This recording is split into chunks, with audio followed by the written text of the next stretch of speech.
مشاهير احتفلوا باليوم الوطني العراقي. عندنا بالمركز الأول بنين ستارز. بنين ستارز هذه مو أول مرة تحتفل باليوم الوطني العراقي، ودائما تفتخر ببلدها ودائما تذكر اسم العراق. عندنا بالمركز الثاني وليد ستارز، وشاركنا فيديو مع بنين. وللي ما يعرف عائلة ستارز كانوا عايشين برا، هذه مو أول مرة، دائما يحتفلون معانا ويشاركونا فرحتنا. وعندنا بالمركز الثالث ريتشونا النوش شاركونا أنهم اليوم طبخوا معانا بوزي بمناسبة اليوم الوطني العراقي، ولبسوا أحمر وشاركونا بطريقتهم الحلوة.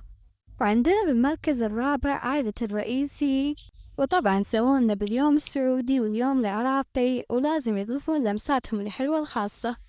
من أكثر شخص حبيته وشاركنا باليوم الوطني العراقي. وبس قبل لا ينتهي الفيديو أحب أقول لكم كل عام وانتم بخير، ولا تنسون تكتبوا لي بتعليقات أنتم من أي بلد.